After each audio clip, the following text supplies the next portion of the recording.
iyada oo shalay maxkamadda sare ee Soomaaliya ay ku gacan saartay dacwadii uu Fahad Yaasiin u gudbiyay ee uu ka gudbiyay guddiga doorashooyinka ayaa haddana waxaa jira afar wado oo u furan Fahad Yaasiin kadib go'aankii ay gaartay maxkamadda sare ee Soomaaliya. maxkamadda sare ee Soomaaliya ayaa go'aan lama filaan ah oo ay qaadatay ku diiday qaadista dacwadda kiiska kursiga la xayiray ee Fahad Yaasiin Xaaji Daahir ee Hob 86 taasi oo meesha ka saartay rajadii ugu dambeysay ee Fahad.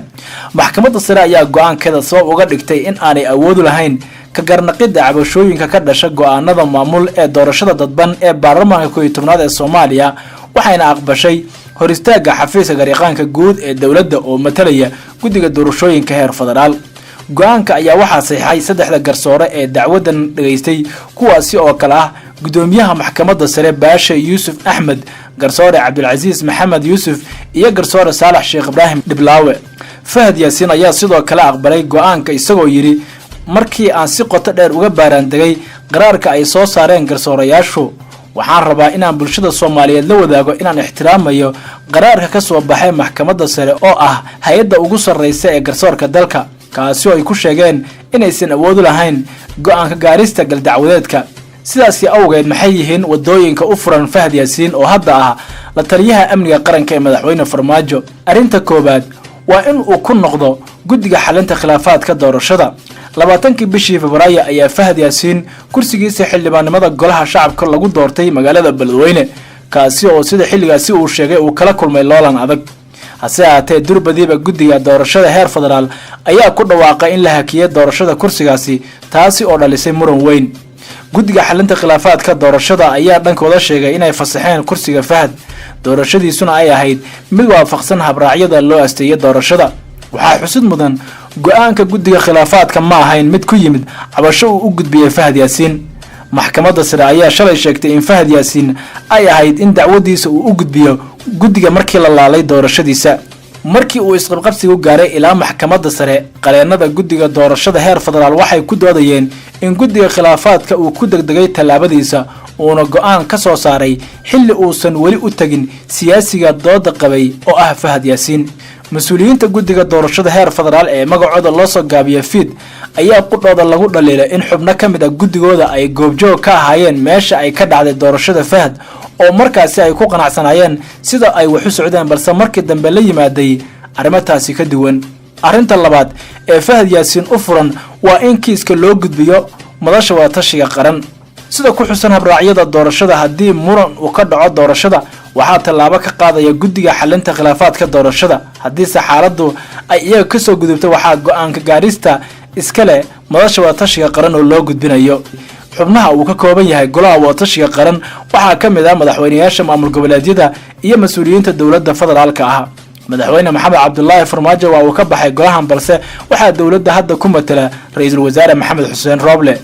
laba ka mid ah maamul goboleedyada ayaa loo tiriyaa in aysan la dhacsanayn Fahad Yaasiin kuwaasi oo kala Jubbaland iyo Puntland halka saddexda kale oo kala ah Hirshabeelle, Galmudug iyo Koonfur Galbeed lagu tiriyo in ay u janjeeraan dhinaca Fahad Yaasiin.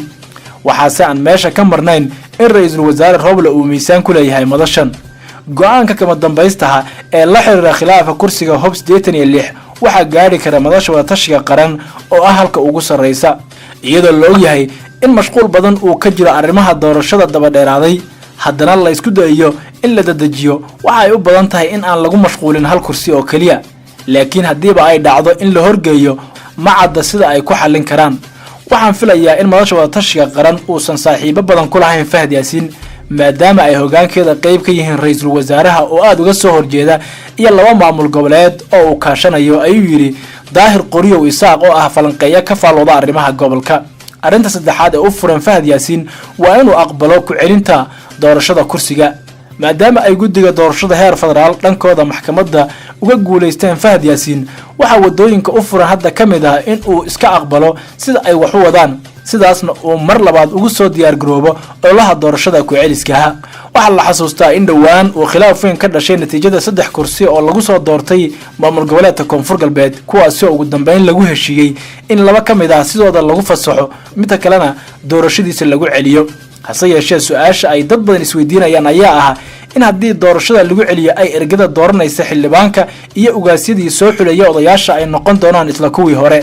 arrinta afraad ee Fahad Yaasiin u furan waa inuu arrintan oo dhan ka haro. in muddo ahba waxaa la isla dhaxmarayay in Fahad Yaasiin uu u hanqaltaagayo kursiga gudoomiye ku-xigeenka koobaad ee baarlamaanka, sidaasna ay ahayd sababta uu xildhibaannimada u raadinayay.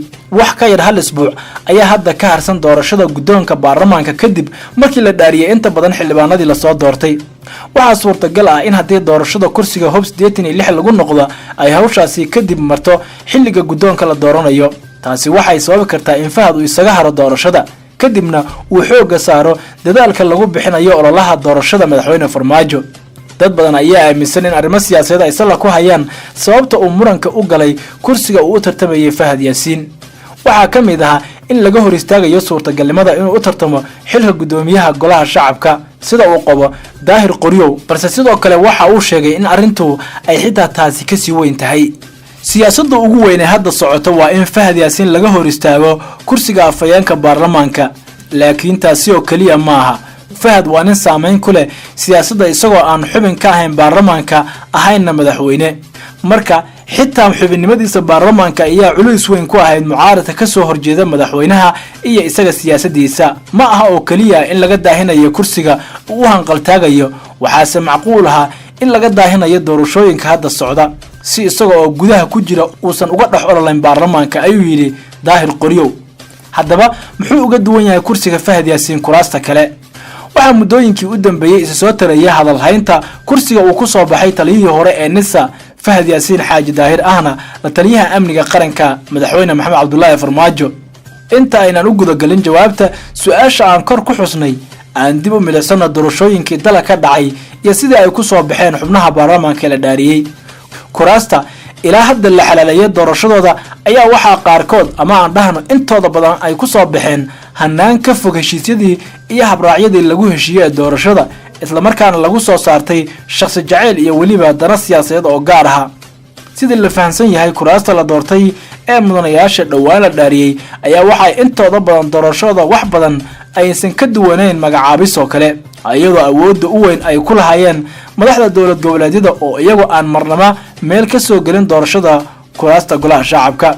marka la eego marxaladaha kala duwan ee uu soo maray kursiga Fahad Yaasiin ee ay qabaan dadka qaarkii inuu yahay xaaraan, ilaa iyo hadda ma jirto caddayn la taaban karo oo uu kaga duwan yahay kuraasta kale.